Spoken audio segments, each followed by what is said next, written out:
विफाकी और सिंध हुकूमत को कराची शहर का डिजाइन दोबारा बनाने का हुक्म। सुप्रीम कोर्ट ने Punjab colony, Delhi colony, PNT और गिजरी रोड पर गैर कानूनी तामीरात गिराने की हिदायत भी कर दी। चीफ जस्टिस ने कहा कि पीआईए की जमीन पर शादी हॉल आज ही गिराएं, काला पुल से मुत्तसिल अराजी पर झुग्गियां खत्म करके पार्क बनाएं। केपीटी की जमीन पर भी गैर कानूनी तामीरात गिराने का हुक्म।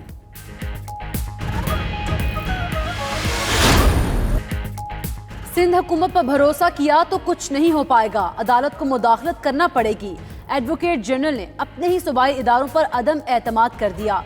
चीफ जस्टिस गुलजार अहमद ने रिमार्क्स दिए, कमेटी बनाना हमारा काम नहीं, हुकूमत चाहे तो खुद कमेटी बना दे। कराची एक मेगा प्रॉब्लम सिटी बन चुका, गलियों से आदमी नहीं गुजर सकता, मज़ार कायद तक छुप कर रह गया। तमाम मुकदमात की समाअत 21 फरवरी तक मुलतवी।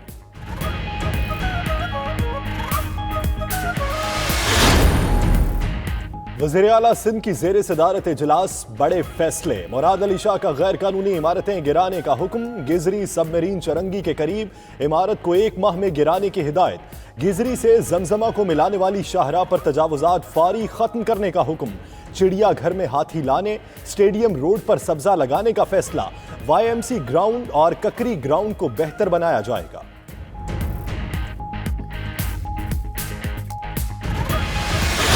अहम खबर आपको दे रहे हैं कि नए आईजी सिंध का मामला हल हो चुका है। जरा के मुताबिक वजीर आजम की हाँ के बाद मुश्ताक मेहर को नया आईजी सिंध बनाने का फैसला किया गया है। बाखबर बावसूख 92 न्यूज की एक और खबर सच साबित हुई। वजीर आजम ने मुश्ताक मेहर को आईजी सिंध बनाने का ग्रीन सिग्नल दे दिया। जराये के मुताबिक वजीर आजम और गवर्नर का आईजी करीम इमाम की तब्दीली पर इत्तफाक हो गया। नए आईजी के लिए मुश्ताक मेहर का नाम सिंध हुकूमत ने तजवीज़ किया था। इमरान इस्माइल की मदद से मुज़ाकरात पर भी ब्रीफिंग। वज़ीर आज़म ने कहा, इत्तेहादियों से वादे पूरे करेंगे।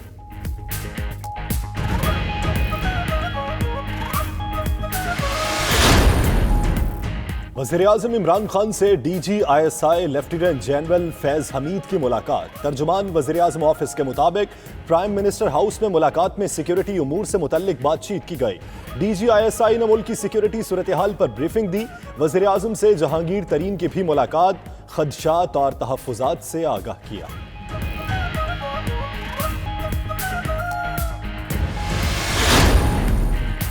चीनी की बरामद पर फौरी पाबंदी लगाने का फैसला। वज़ीर आज़म इमरान खान ने कॉमर्स डिवीजन की समरी की मंजूरी दे दी। ज़राए के मुताबिक पाबंदी लगने के बाद 3.5 लाख टन चीनी की बरामद रोक दी जाएगी।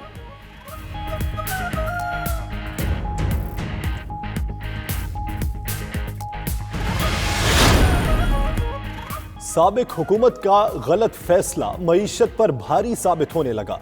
LNG की कीमत फिक्स करने के मुआहदे से पाकिस्तान को अरबों रुपए के नुकसान का सामना।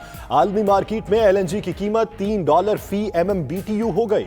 मुआहदे के तहत पाकिस्तान कतर से LNG $7.75 फी MMBTU के हिसाब से खरीदने का पाबंद है। मुशाहिदुल्लाह का नाम लिए बगैर शहरियार आफरीदी पर तंज। बोले, पहले तो ऐसा नहीं हो सका, लेकिन अब इंडस्ट्री और बरामदात जरूर बढ़ेंगी।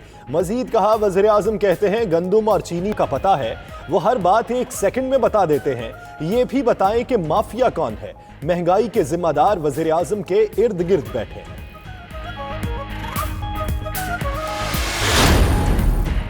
इमरान खान के दाएं बाएं बैठे लोगों ने अवाम को टीका लगाया। नून लीग के रहनुमा मोहम्मद जुबैर का कहना है, गंदम की 7 माह से हो रही थी, लेकिन नोटिस नहीं लिया गया।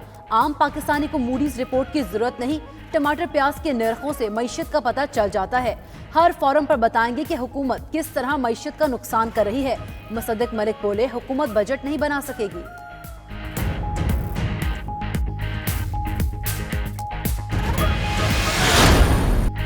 मरियम नवाज की बैरून मुल्क रवानगी का मामला। वज़रा ने नून लीग को निशाने पर रख लिया। शेख रशीद बोले, विफाकी काबीना मरियम नवाज को बैरून मुल्क जाने की इजाजत नहीं देगी। फिरदौस आशिक अवान कहती हैं, ये इलाज है, कोई बारात नहीं।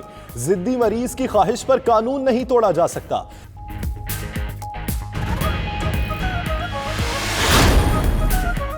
JUI समेत 6 ऑपोजिशन जमातों का नया इत्तेहाद तश्कील। हुकूमत के खिलाफ तहरीक चलाने का ऐलान। आइंदा माह इस्लामाबाद, लाहौर, कराची में जलसे किए जाएंगे। अकरम दुरानी का कहना है, इत्तेहाद को तहफ़्फ़ुज़ आईने पाकिस्तान का नाम दिया गया है। फजलुर रहमान कहते हैं ऑपोजिशन की दो बड़ी जमातों ने धोखा दिया, अवाम को तन्हा नहीं छोड़ेंगे। महंगाई ने अवाम की कमर तोड़ दी, मुल्क की मईशत हो रही है।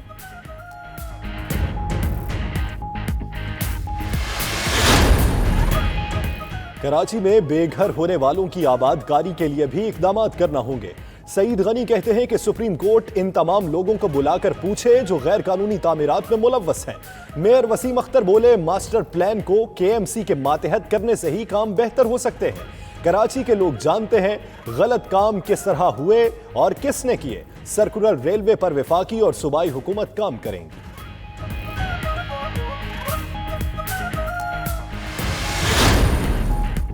सिंध हुकूमत नई मुश्किल से दो चार। सिंध बिल्डिंग कंट्रोल अथॉरिटी के सीनियर तरीन ऑफिसर आशकार दावर का डीजी बनने से इनकार। जराये के मुताबिक आशकार दावर इदारे में असिस्टेंट की मौजूदगी से खायफ हैं।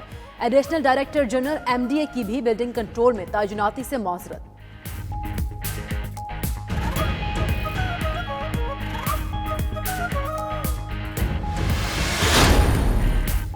लाहौर हाईकोर्ट ने डिपार्टमेंटल स्टोर्स के शॉपिंग बैग्स में अशियाए खोरोनोश फरोख्त करने पर पाबंदी आयद कर दी। जस्टिस शाहिद करीम ने रिमार्क्स में कहा कि शॉपिंग बैग के इस्तेमाल से आलूदगी में इजाफा हो रहा है। हाईकोर्ट ने 15 रोज में अमल दरामद रिपोर्ट तलब कर ली। शहरियों ने शॉपिंग बैग पर पाबंदी को खुशाइन करार दे दिया।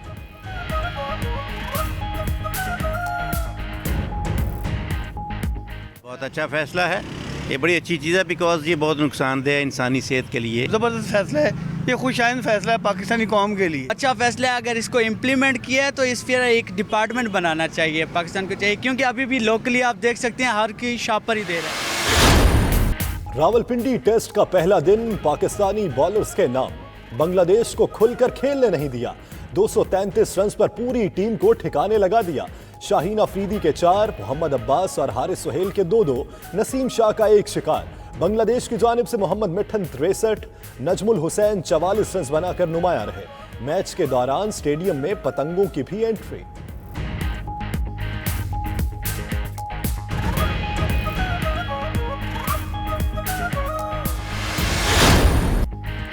पाकिस्तान में कबड्डी का आलमी मेला सजने में सिर्फ 2 रोज बाकी। कबड्डी वर्ल्ड कप के लिए जर्मनी, ईरान और आज़रबाईजान की टीमें पाकिस्तान पहुंच गईं। स्पोर्ट्स बोर्ड हुक्काम ने खिलाड़ियों का इस्तकबाल किया। भारतीय टीम की कल आमद का इम्कान। कनाडा और दीगर टीमें भी इतवार तक पहुंच जाएंगी। उधर आलमी कप के लिए कौमी टीम का ऐलान। मोहम्मद इरफान होंगे कप्तान और शफीक अहमद नायब कप्तान।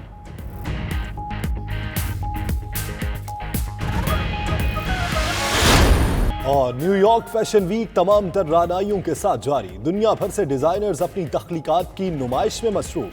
जापानी डिजाइनर तादाशी शूजी ने मौसम सरमा और खिजा के मलबूसात की नुमाइश की, जिसमें मंगोलियन अंदाज की झलक नुमाया थी। फैशन वीक 13 फरवरी तक जारी रहेगा।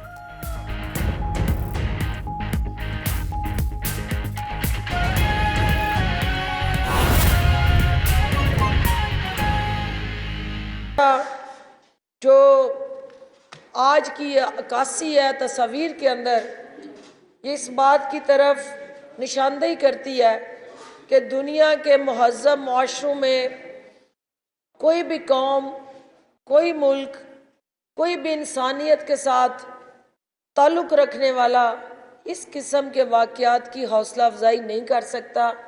और हर वो आज़ाद सोच जो है वो ये सोचने पे मजबूर है कि आज के इस दौर में भी हिंदुस्तान में जो दरिंदगी हो रही है और इस ऐसी दरिंदगी से इंसानियत पनाह मांगती रहेगी, और आपने उसको अयां करके एक्सपोज करके जिस हुब्बुल वतनी का मुजाहरा किया है, मैं आपको खराज तहसीन पेश करती हूँ। इन तस्वीरी झलकियों में आपने जहाँ कश्मीरी मुजाहिदीन की जदोजहद को उजागर किया है, वहाँ दुख्तराने कश्मीर की जो एक मुस्तकिल इस्तिक़लाल के साथ जारी, एक कश्मीर काज के साथ जुड़ी एक नस्ल दर नस्ल की कहानी है, आपने उसको बयान किया है। और ये एक मुश्किल मरहला है कि अल्फाज अदा हो सकते हैं, लेकिन उन अल्फाजों को तस्वीर के रंग में डालना, पेंटिंग्स की शक्ल में अपनी उस सोच को रिफ्लेक्ट करना